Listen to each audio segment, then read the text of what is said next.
years ago, retired teacher Ken Wallace came across 2 silver coins. Within months he had found thousands. It was the largest hoard of Iron Age coins ever found in Britain. The field is now rated among the top 10 Iron Age sites in Western Europe.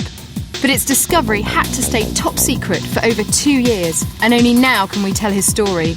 Why were thousands of coins buried in this tiny field? Find out as I solve the mystery of the East Leicestershire hoard. Treasure.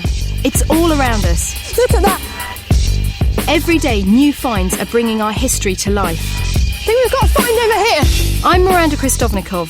Join me in this hidden world, where passions run high, where secrets are kept, and where serious money can be made. The world of hidden treasure.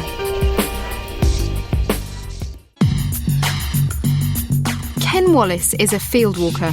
He spends his weekends with a group of friends looking for clues that will help map out their local area's archaeological past. It's part of a community archaeology scheme run by Leicester County Council. Usually they find little more than an assortment of broken pots and the odd brooch clip. But one day, Ken was out alone and he made the find of a lifetime. I couldn't wait to hear his story.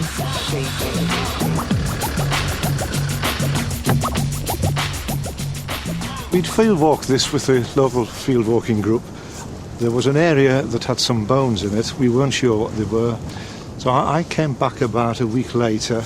They turned out to be pig bones, but lying on the surface with 2 fragments of silver coins. Just on the surface of the soil? Yeah.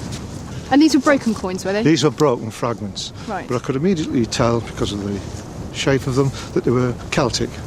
And I scrubbed around with my boot, and a silver denarius came up. Fantastic. So what happened then? I mean, did you dig for more? No, I left the field and contacted the farmer, asked them permission to metal detect, and I came back and we got about 200 coins out of it, just like this. Fantastic. And that's when it all started, really? That's when it all started. And the coins kept coming. He soon had hundreds more, which he took home for safekeeping. Ken and his wife Hazel invited me back to take a look at them. Now, I mean, just looking at these now, I'm just stunned. What was the reaction of the experts when they came along and they sort of saw these coming out of the field for the first time? Well, the local museum, I think you need a beep after what they said. Was it really? Yes, it was an expletive. He was so excited. And in such good condition after so long. It's not just that, but when you look at them, you can think of the craftsmanship that goes behind them. They weren't made by somebody who was, uncouth. They're made with care and attention. Yes, they're beautiful. And they are rare, which makes Ken and Hazel's coins potentially very valuable. They will have to keep their discovery secret until all the coins are out of the ground, for fear of arousing the attention of thieves. What does it feel like living in a village like this, which is obviously quite a small village, and you've got this enormous secret that you're keeping that you haven't shared with the village yet? Not very pleasant, actually, because you can always think of people who really should know, and obviously you can't tell them.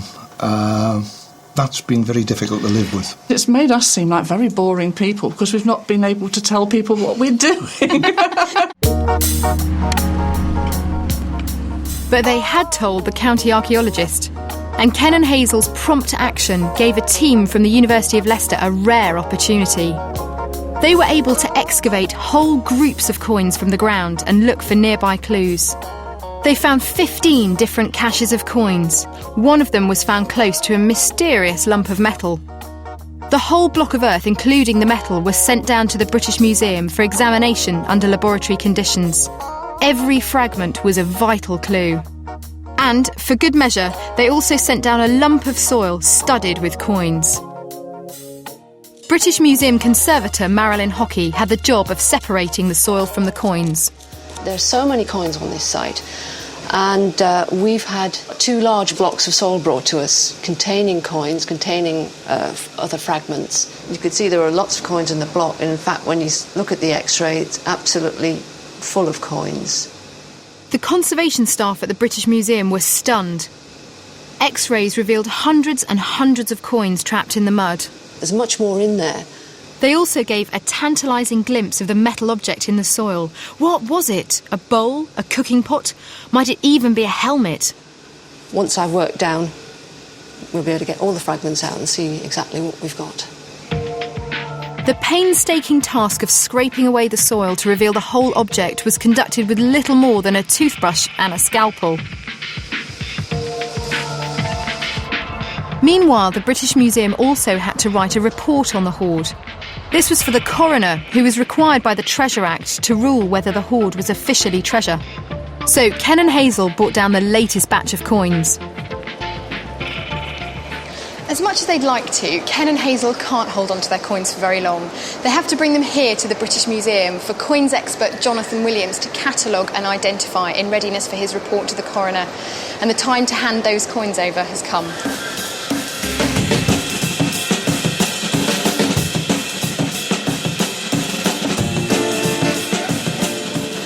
How are you? All right, good to see you. Should we go in? Come on. Come on. The British Museum was certainly not taking any chances with Ken's coins. Security was tight. But what would the coins be able to tell us? Now, all of these coins come from around where your site's located. On the one, they're all made of silver. We've got a rather splendid kind of abstract Celtic horse. Now, what we've also got here, and this tells me an awful lot about this site, this is a coin from a completely different part of the country.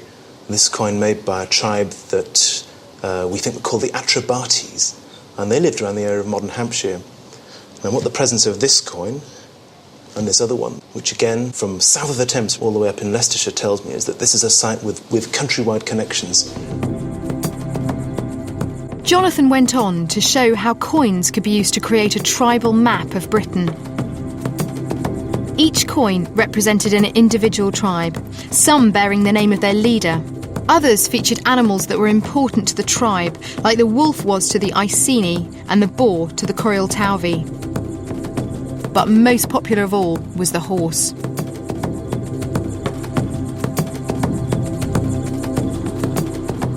"2,000 years ago, coins were made by hammering.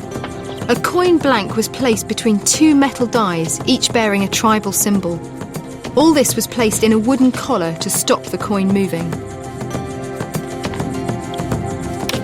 A sharp hammer blow was delivered, forcing the die's image onto both sides of the coin blank, hence hammered coins.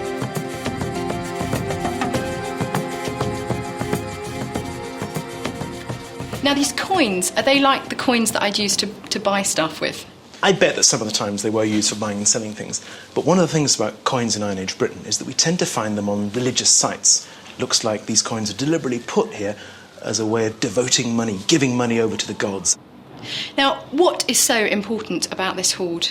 Finds like this are extraordinary and very rare, and it's such a big contrast from another site, a rather sad story, a bit further down the countryside, down towards Surrey and Hampshire, a temple site called Womburgh.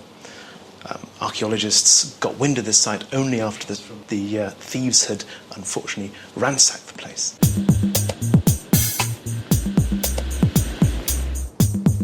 We went down to Womburgh to find out more. But nothing could prepare us for the story that local archaeologist David Graham was waiting to tell us. This is the beginning of the site that's been looted, and you can see some of the holes. Take care you don't fall in. My goodness! There's one there, one over that direction. This is the court. It's absolutely amazing, isn't it? The site has been repeatedly ransacked over the last 20 years. There's a hole up here that, when we came a couple of years ago, had a dead deer in it. So this is one of the holes? Yes. It's huge. We knew you'd had problems. I thought we were going to find sort of little half bucket size things. I couldn't believe that anybody digs ponds. We've had a JCB out here at night loading up a big tipper lorry with material. I mean, you could make a swimming pool out of the hole that was left. Womburgh's past had been stolen and was lost forever. What was the value of those coins that were dug up? Something in the region of £3.5 million.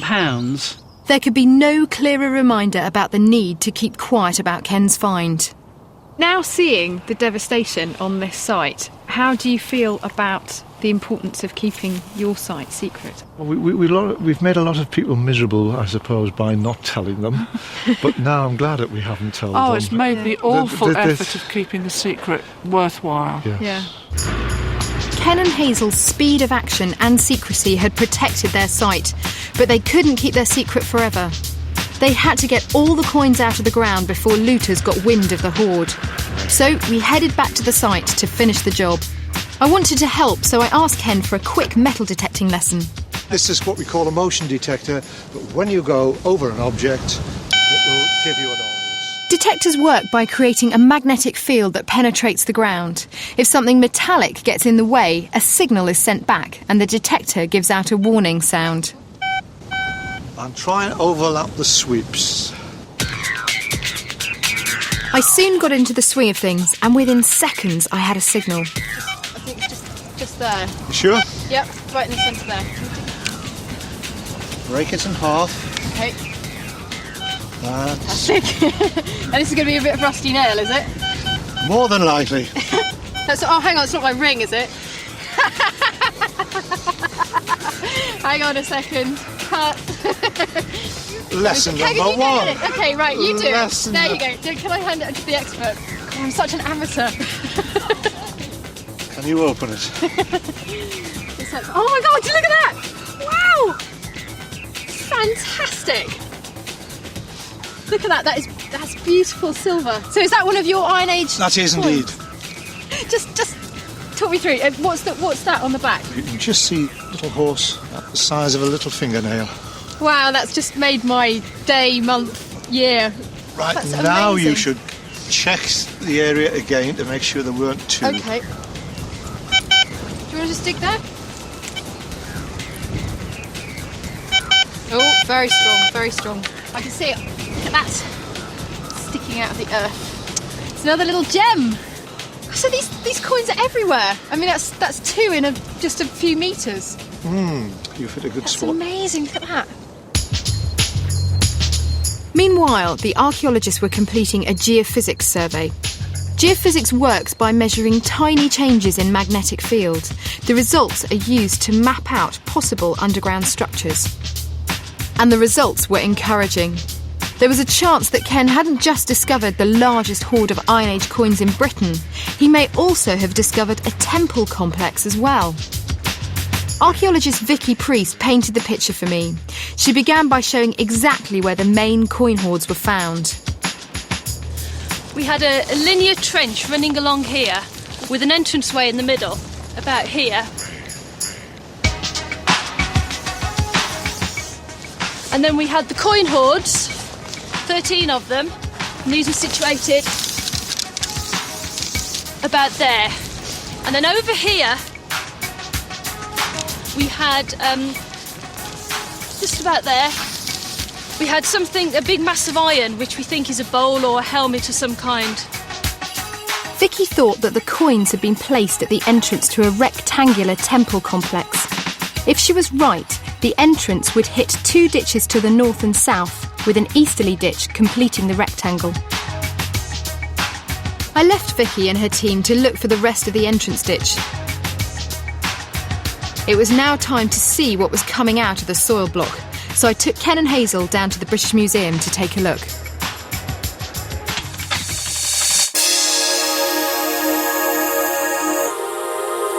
The soil block was beginning to give up its secrets. But apart from the odd coin, all I could see was a rusty bowl. Luckily, British Museum Iron Age curator J.D. Hill was on hand, and what he saw was a Roman soldier's helmet. You've got, that's the helmet, and you can now actually see it is a helmet. Marilyn's already taken off the bits of iron and silver from the top there. So the helmet's there, and the coins are mixed up with bits of animal bone, which was a complete surprise. And you can see that's probably a bit of dog jaw. There's lots of little bits of bone, and they all go right up to and overlap the helmet, so they must have gone in the ground at the same time. We've got some fragments of silver that have come up, and one of them was this little animal head here. Which, super. Oh! Isn't that great? But that was the first clue, wasn't it? Yes. That we were dealing with a decorated silver helmet. Decorated helmet. And we don't know what it is. Is it a lion? Is it a mane? Could be a lion. It looks like there's a mane coming down here. The little ears. Excellent. That's really beautiful. The coins in Silver Helmet were fantastic finds in their own right. But what about the bones? Why were they there? We took JD back to the site to look for more clues. And before long, the site began to reveal its macabre secrets. There's something here as well. Yeah. There was evidence that these might be killing fields. As you can see, we've started taking a look at these and they're absolutely jam-packed full of disarticulated animal bone. Well, I would say this is evidence that we're dealing with a ritual site here. But there was still no sign of a temple enclosure. What was going on? My goodness, you've been busy. We certainly have. Loads of digging going on. Talk me through what's happened. It's all got very weird. Down there, we have huge quantities of animal bone. Right. So where all those people are All digging those people are. is littered And with animal we bone. simply didn't expect that. So what might that huge concentration of bone tell us? Well, the odd thing which seems to be happening now is that we thought this was a temple, a building or a shrine. Yeah. This isn't a temple or building, a shrine. So, what is it then? A prehistoric abattoir with a bank next door? In fact, what Ken had discovered is an open-air ritual site where the hill had been divided into two halves by a ditch. Cutting through this ditch is an entranceway where Ken found the coins and helmet. Each half of the hill had a specific role. On one side, coins were deposited, and on the other, animal bones. Just as we were beginning to make sense of the site, Ken made a vital discovery. Vicky, What have you got? look at that. Wow, it's brilliant. What is it? It's Celtic. Yeah, don't know what it is. There's no doubt about what that is. This is a handle which goes on a large wooden tankard for drinking out of. Tankards are a type of drinking vessel which starts to be used in this country from about 100 BC onwards, and usually because the wood rots away and all that's left are the handles themselves, and this is a really fine example of a handle. The tankard handle found by Ken proved to be the final piece in the jigsaw. A little bit smaller than this. It was evidence that ritual feasting had been conducted on site. And it was some feast. JD took me over to have a closer look at the leftovers. There were thousands of bones lying on the ground. Each bone was being carefully recorded before being removed for further analysis. We found Vicky photographing a pig's skull. Okay, so are you ready to raise this now? That's right, it's now been photographed and recorded, so it's now a matter of just lifting it out of the ground. Fantastic. Okay, so what happens next? Well, what's going to talk me happen through next it. is we thought you'd like to do it. Oh, really? Oh, yes. no! So I'm being if you set go up. behind you, Yeah. you'll find a Oh, my trowel and a balls. shovel, Do you want to pass me that? and it'll come across. Okay. It'll be quite vigorous. Can I? Oh yes. Sure. Yes. I think everyone thinks archaeology is so delicate. Well, it is. Oh, Actually, no. it isn't. Now put it straight into the shovel. There we are. Blimey. So does all this need to go Yes, in all of there the as soil well? is going to go, so just lift it up in chunks. It's like sort of serving a pie that's falling apart. You know, when you made a huge pie and the first slice always falls apart when you put it on the plate. With the experts looking down on me, I'm just It's okay. really worried. You You're see, gonna lose I have something. no idea that what I'm going to No. find, and you guys are, thinking, oh, you know how it is. But and you're laughing, I know, and that's just fine. It's okay, I don't mind. And these appear to be ribs and these 3 leg bones. Was that a bit of charcoal? Yep, that's a piece of burnt wood, perhaps from the fire which cooked the meal. Would they have cooked the head and eaten the They head? could and cook. They Were you brains do a cook delicacy head. in Yes. And They ate the brain, did they? Sometimes they'd split the pig skull in half to get at the brain and the tongue. The animals provided a feast for the living, but could they also be food for the gods? Why are they making these sacrifices to the gods? What was the reason behind it? Sacrifice is gift giving. It's giving presents, and the sorts of things you're giving presents here to the gods are also the sorts of things you're going to give as presents to other living Iron Age people. But you don't give your neighbour a sheep's skull, do you? Well, you give, It's a pretty disgusting thing but to you give give somebody. your neighbour food. Yeah. So, particularly in these sorts of societies, food and feasting is one of the main ways in which you sort of you say thank you to people, or you get them to do things for you. So it seems that back in the Iron Age, barbecues would have been a popular way to entertain friends and keep the gods happy at the same time. Judging from the variety of coins that Ken had found, these prehistoric barbies were very popular, drawing people from across the Midlands and beyond, as far as Yorkshire to the north and Hampshire to the south. These were long distances to travel in Iron Age Britain, and more evidence that our site had once been very important. Before we left, JD made one final sweep for any missed coins. There it is. Look, there's another one. There we go. What have you got? 2 Oh, lucky thing. silver Look at Iron those. Age coins. Beautiful. I've only ever found 2 coins before. Oh, well, you've just doubled that. I've just doubled Did my about own. in the space of about I 5 know. minutes. Brilliant. So how does that feel? I feel it's really brilliant. Bit chuffed? I am. Just shows you how many coins there still are in the plough site. Yeah, I mean, you think this has all been gone over I know. so much, and then there's another 2. You're going to take those away. I'm going to take those away. JD's coins turned out to be amongst the last we found. Ken's field had finally dried up. But now we had thousands of coins, the largest hoard of Iron Age coins in Britain. But they were not yet treasure. The Treasure Act states that was for the local coroner to decide. We weren't allowed to film the court proceedings, but we were allowed to have a quick look before the hearing began. After we left, the coroner made his ruling. The coins were clearly over 300 years old and made of over 10% precious metal. The hoard was duly declared treasure. The next stage would be to fix Ken's reward. Meanwhile, the hoard's discovery was no longer a secret. News of Ken's find was spreading fast. Oh, you're all over the paper. But it wasn't just the coins that were treasure, the helmet was too. I decided to get back on the road to take one last look at Ken's Roman helmet. As you can see, not a lot has changed. It still looks a bit like a rusty old helmet to me. But these few precious pieces are all we have to go on. This lion's head, it could be a symbol of strength, a fitting image for a soldier's helmet. And this cheek piece still shows clear signs of decoration. Luckily, the British Museum does have 2 beautiful Roman cavalry helmets on display, and they offer a tantalising glimpse into what our helmet might once have looked like.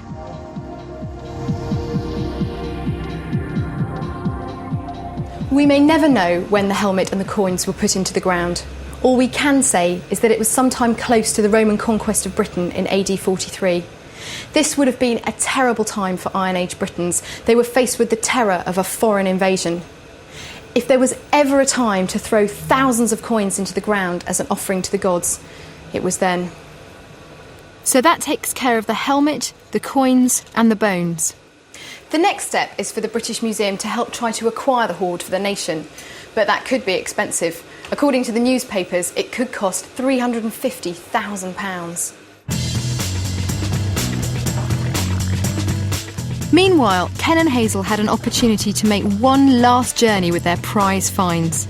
It was now time to tell the world about their hoard.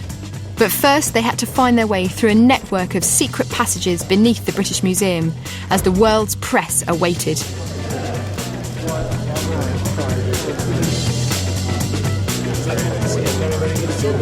It doesn't look very much on this table, but this is one of the most important, I think, discoveries of Iron Age treasure to be found for many years. Word about the find spread fast. Ken and Hazel were finally able to tell their story to the world. Oh, it's such a relief to be able to talk about it now. We've kept our secret, we've done it. So we headed home to come clean with the locals.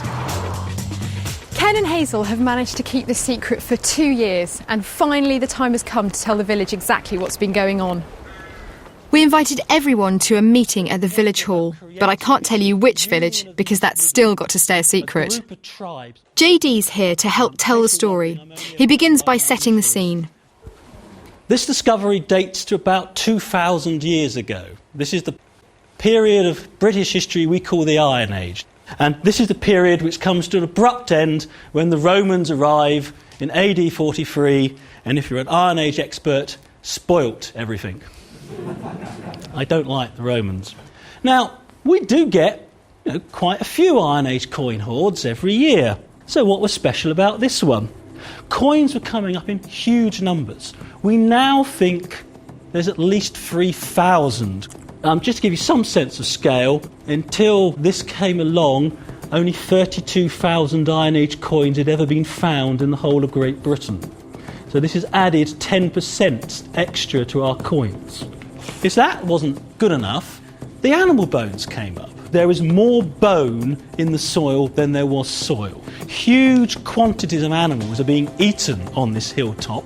And what perhaps is happening then at this place is, at certain times of the year, huge numbers of people come here with animals. They meet, they have tribal councils, they elect rulers, they arrange marriages, all sorts of illicit getting drunk and drinking strange substances take place. Big partying is happening. And part of that is the need to have proper religious ceremonies. And that's probably what the site we're dealing with here is. Before we had discovered that find, no one would have guessed that the East Midlands was that wealthy and that important. And if that story is correct, then this site isn't of regional importance, it isn't simply of national importance. This is European Champions League stuff. This is one of the 10 most important recent discoveries of Iron Age things in the whole of Western Europe. Thank you very much. Powerful stuff. But what did the villagers make of their newly discovered prehistoric past?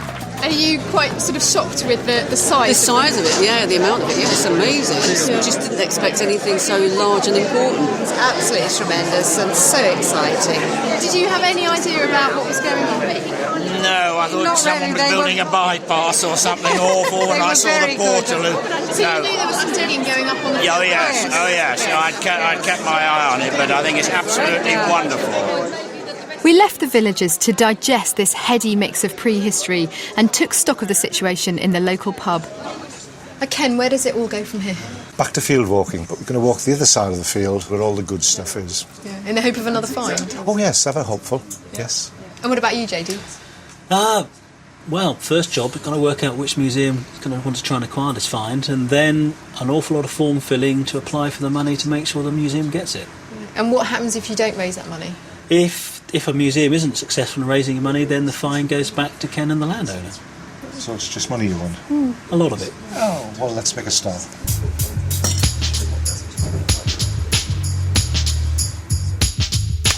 Fortunately, if the British Museum finds it hard to help raise enough cash, they will always be able to call on Ken for the odd extra coin.